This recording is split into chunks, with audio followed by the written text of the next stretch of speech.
What's up, everybody? John Anthony from John Anthony Lifestyle, and today we are going to talk about manscaping. What does that mean?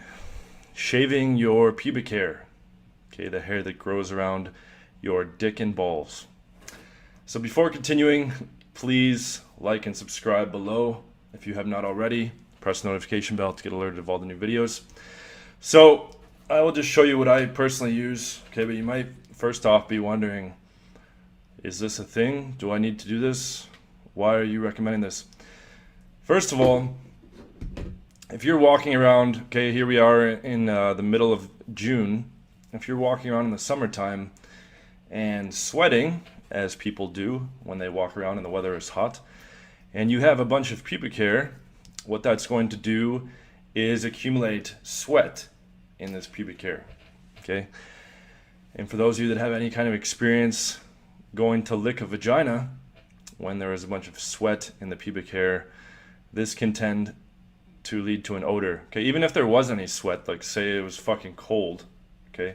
You still don't want to fucking shove your face into a mess of pubic hair, okay? And get stray pubes and shit caught in your teeth, okay? Or maybe you do.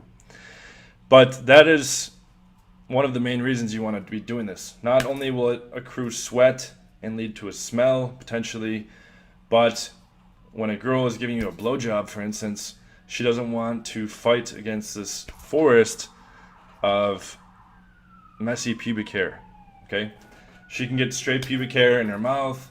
It can fucking irritate her, and it just doesn't look pretty. It's fucking gross, okay? As you notice in a lot of porn, okay, the porn stars don't typically have full bushes, okay? This isn't the 60s.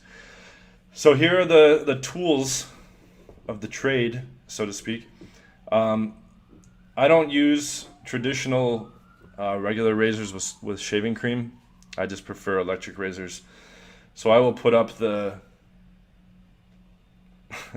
actual razor I use here, Braun S3. I actually will put on a different attachment and shave my neck hair with this as well. But you can put on this edging attachment here, okay, that can make fine edging. So you can actually shape your pubic hair if you want to be an artist and be creative. But basically you just use this, you go across all the area above your dick, okay? Do this over the toilet so you don't have stray pubes making a mess wherever you happen to be doing this, okay?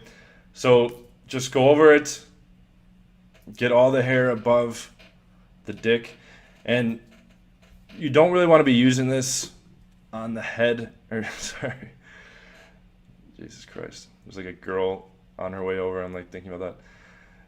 You don't want to be using this on the head of your dick, obviously, there's no hair there. You don't want to be using this on the shaft of your dick because you can cut your dick, okay? And you also don't want to be using it on your ball sack, okay? Because there are folds and wrinkles, and if you try to use a regular razor on that, you're going to mulch your nuts, okay? You're going to get a whole bunch of cuts, and that's going to be irritated when you shower, and it's just going to be a nuisance in general. So use this tool above your dick, okay? And when I mean like the area between your belly button and your dick. Shave all that hair there. And also I use like the inside, I trim like the insides of my legs with this as well. So I'm going like above the dick and around the insides of the legs, because that hair can gather sweat there as well. Now for the actual shaft of the penis and the nuts, I use this, basically this is like a here, try again. An ear, nose, and eyebrow trimmer. Okay, you can get this for like $10. This one is Norelco. It's just operated typically by a single AA battery, okay, which you don't have to change very often. This still has the original Philips one in it. This is a newer tool, though I've had other ones where I've had to change the battery before. But if the blade starts getting weak, or the sound of the thing starts getting weak, or it stops working, you can change the battery. So, ta-da! This is what I've decided to do with my life. I have degrees in computer science, philosophy, human-computer interaction, and philosophy of cognitive science. And I worked on nuclear missiles for 5 years. Now I am teaching men on YouTube how to shave their ball sack. So here we have it, Philips Norelco Series 1000. Just get any kind of ear, nose, and eyebrow trimmer. These can be bought at CVS or Rite Aid in the United States. Any kind of supermarket should have it in the fucking grooming section near like toenail clippers and shit like that. Now you can also use the same one if you're a gross fuck on your nose hairs and ear hairs and other stray hair.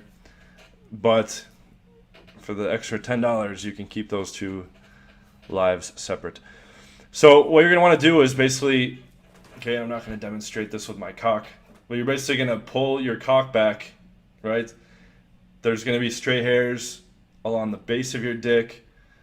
There's going to be hairs along the shaft.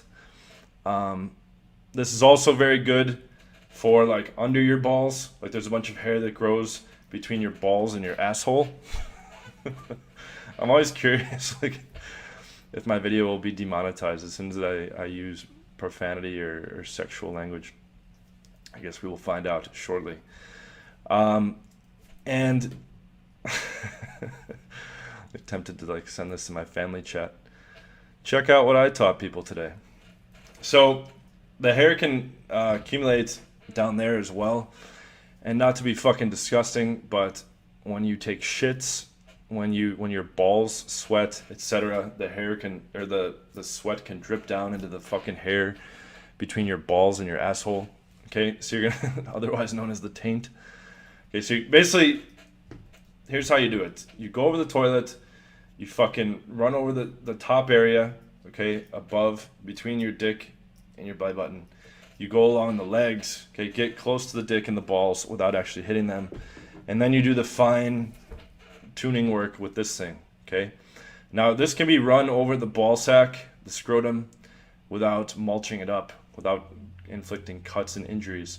Okay, it's very good to go over that and make the hair trimmed in a smooth way. The way you kind of do it is you'll gather different folds of your balls, like you'll stretch out the skin, run this along, and just keep looking at your balls from different angles and making sure there are no missed hairs. Okay, you can do this as frequently as you want. I usually do this like every once or twice, or sorry, once every one. Jesus Christ, fucking having brain fog today. Every 1 or 2 weeks, I will do this. Once every 1 or 2 weeks. But as soon as you start to notice the hair like gathering up, like I'm not fucking doing this daily. The hair will take some time to grow back. But doing this, and again, you want to go along the base of the dick, around connecting between your balls and the actual dick itself, and there's some hairs on the dick. If this thing is like not getting any particular ones, like for some reason it's not working on certain ones in the shaft, you can use tweezers, which will hurt a tiny bit, but that usually doesn't come to that. And that's it. You just look for the stray areas. You can rerun this thing over the areas that the original shaver hit to make sure it got any missed patches. Okay, and then after this is done, you want to take toilet paper and like wipe all the stray hairs, and I just flush all this shit down the toilet. It's going to take multiple flushes. Don't make the rookie mistake and just flush it once, because it'll like circulate back up some pubes, and then if a girl comes over, and maybe you're not at that point yet where there's girls coming over, but your friends or whoever are going to see, if they happen to come by, are going to see pubes. Don't let the fucking pubes accumulate at the base of the toilet. And then I will shower directly after this. And then what you can do is use like an aftershave type of lotion on your balls and on your area above your dick, okay?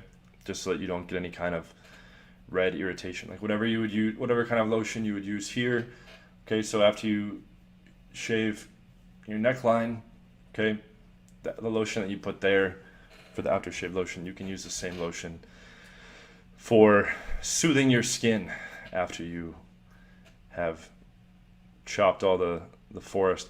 But girls will appreciate this. This will go a long way. Like, trust me, I have clients where they're like, the girl doesn't want to have sex, or the girl doesn't want to fucking blow me. And I'm like, have you shaved your pubes? And they're like, no, what?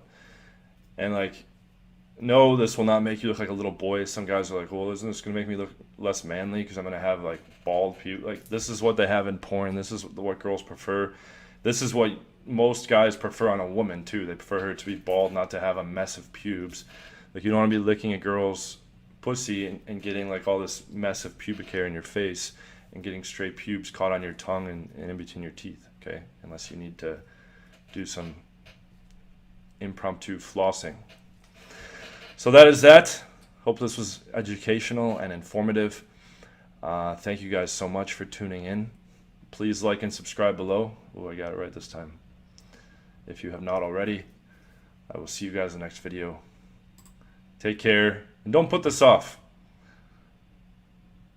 After this video is over, go to the store, buy this shit. Walmart has this stuff too. Go home, lock yourself in the bathroom, and get to work. Take care, guys. Thank you.